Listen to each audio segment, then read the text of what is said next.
जय श्री राधे। राधा अवतार के अंतिम दिन में हमने जाना कि कैसे भगवान भक्त के वश में हैं और केवल प्रेम के भूखे हैं भगवान। और साथ में गोपियों की एक निष्ठा, एक तत्व अभ्यास के बारे में जाना कि उनकी भक्ति सिर्फ और सिर्फ कृष्ण के मुरलीधर स्वरूप को ही प्रेम करती है। और साथ में राधा और कृष्ण एक ही है, दोनों का प्रेम अद्भुत है और दोनों एक ही है, दोनों को दो कहना भी गलत होगा। और साथ में भगवान इसमें पग पग पे कितनी लीलाएं रचते हैं वो भी हमने जाना। और उद्धव जो ज्ञान के प्रतीक है, जिन्हें चारों वेदों का ज्ञान है, हर तरह के शास्त्र को जानते हैं, लेकिन उनके जीवन में भक्ति नहीं है, तो कैसे भगवान मदद करते हैं उनकी कि उनके जीवन में भी भक्ति उतरे। और जब ज्ञान और भक्ति एक साथ होते हैं तभी कृष्ण प्राप्त होते हैं। तो इसलिए भगवान उन्हें अपना संदेश लेकर वृंदावन भेजते हैं। और वृंदावन में गोपियाँ हैं जो केवल भक्ति ही जानती है, ज्ञान नहीं। तो उद्धव जो ज्ञान के प्रतीक है और गोपियाँ जो भक्ति की प्रतीक है, तो दोनों का मिलन होता है, तो वहाँ श्री कृष्ण का जन्म होता है। तो उद्धव गए तो थे 1 से 2 दिन के लिए गोपियों को ज्ञान सुनाने और श्री कृष्ण जी का संदेश पहुँचाने, लेकिन वो खुद वहाँ रुक जाते हैं पूरा 6 महीने। उन्हें पता ही नहीं चलता समय का, क्योंकि पूरा वृंदावन कृष्णमय है, कृष्ण की ही बातें करते। वो लोग कृष्ण के साथ 24 घंटे जी रहे हैं, हर एक कृत्य में उनके कृष्ण हैं। ये देख के वो बहुत अचंभित होते हैं और उनका जो ज्ञान है वो धरा का धरा रह जाता है।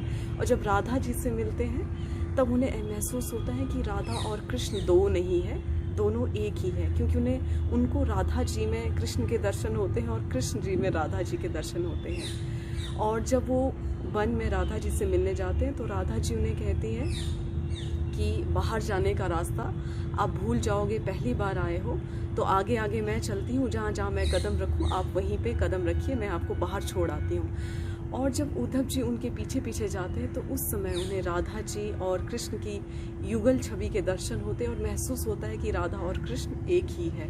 और साथ में उन्हें महसूस होता है कि कैसे धीरे धीरे उनका अहंकार गलता गया, जो उन्हें ज्ञान का अहंकार था। उन्हें लगता था कि उन्हें बहुत ज़्यादा ज्ञान है और वो जो ये अनपढ़ ब्रजवासी हैं, गोपियाँ हैं, इन्हें वो समझाएंगे, अपने ज्ञान से रिझाएंगे, लेकिन वो अहंकार भी उनका वहीं पे नष्ट होता है। और दूसरी जो हम वृतांत यहाँ सुनते हैं, जब श्री कृष्ण उद्धव जी श्री कृष्ण के मंत्री हैं और भाई भी हैं, तो उनको बुलाते हैं और कहते हैं कि उनके सर में बहुत तेज़ दर्द हो रहा है और ये दर्द तभी ठीक होगा जब उन्हें उनके किसी भक्त की चरण धूलि मिलेगी। तो ये कितना अद्भुत है। तो उद्धव जी को लगता है कि अगर वो अपने चरणों की धूल कैसे श्री कृष्ण के मस्तक पे रख सकते हैं, जबकि श्री कृष्ण ठाकुर जी है, भगवान है। तो उन्हें लगता है कि उन्हें नरक मिलेगा, वो भय होता है मन में। तो वो पूरे नगर में ऐसे किसी भक्त को ढूंढते हैं जो अपने चरणों की धूली दे दे, लेकिन कोई भी ऐसे तैयार नहीं होता है। सबको लगता है कि कृष्ण तो राजा है, ठाकुर है, ईश्वर है, उन्हें कैसे हम अपने पैरों की धूल दे सकते हैं। और उन्हें मन में डर होता है कि ये पाप है, गलत है, उन्हें नरक मिलेगा।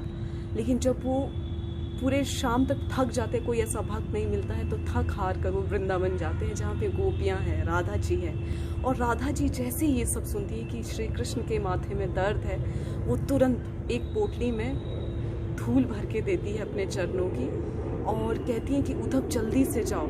और साथ में उनकी जो सहेली है विशाखा, उनको कहती हैं कि जल्दी से आप अपने भाई का जो घोड़ा है वो लेके आओ, वो बहुत तेज़ दौड़ता है, उसमें उद्धव जी जल्द से जल्द जाएं और ठाकुर जी के माथे पे ये धूल लगाएं, ताकि ठाकुर जी का जो दर्द है, सर दर्द है, वो ठीक हो जाए। और इसके बदले में हमें चाहे 100 बार भी नर्क जाना पड़े, हमें मंजूर है, लेकिन ठाकुर जी के सर का दर्द ठीक होना चाहिए। तो ये भक्ति की पराकाष्ठा है। तो ये देख के उद्धव जी का और भी ज़्यादा अहंकार गलता और उन्हें हैरानी होती है कि इस तरह की भक्ति भी है। तो ये सब कृष्ण इस तरह की लीलाएं रचते हैं अपने भक्तों के उद्धार के लिए, ताकि उन्हें पूर्ण ज्ञान हो और कृष्ण की प्राप्ति हो। साथ में हमने देखा कि सूर्य ग्रहण के टाइम कैसे कुरुक्षेत्र में ब्रजवासी भी आते हैं, श्री कृष्ण जाते हैं, श्री कृष्ण जी की अष्टरानियाँ भी जाती है और वहीं पे पहली बार यशोदा मैया और देवकी माँ दोनों का मिलन होता है।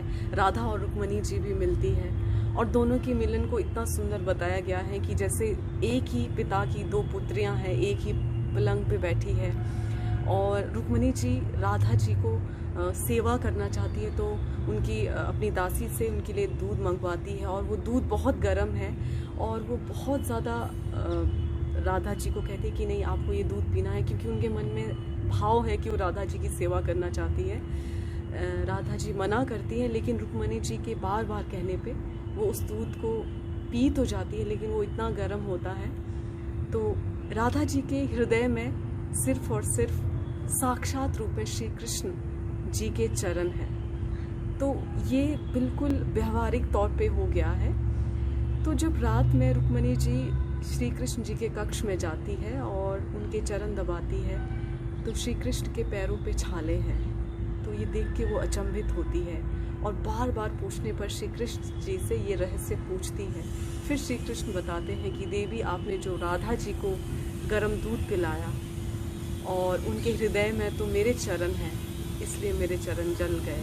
ये सुनकर अहोभाव से भर जाती है रुक्मिणी जी, और वही मूर्छित हो जाती है। उन्हें बहुत दुख भी होता है कि वो राधा का जो भाव है, जो प्रेम है, उसे वो पकड़ ही नहीं पाई, समझ ही नहीं पाई। और दूसरा एक वृतांत और आता है अंतिम में, जब गोपियाँ राधा जी से कहती हैं कि श्री कृष्ण इतने करीब थे आपके, फिर भी आप उनसे नहीं मिली।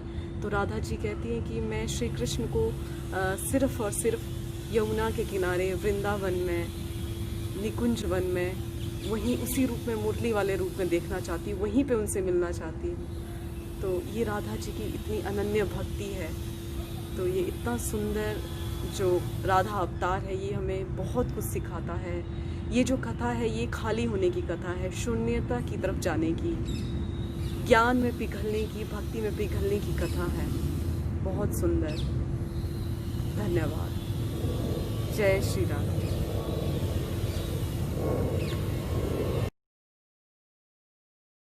For updates on more of such events, please like and subscribe our YouTube channel. हमारे अन्य कार्यक्रमों की जानकारी के लिए कृपया हमारे YouTube चैनल को लाइक और सब्सक्राइब करें।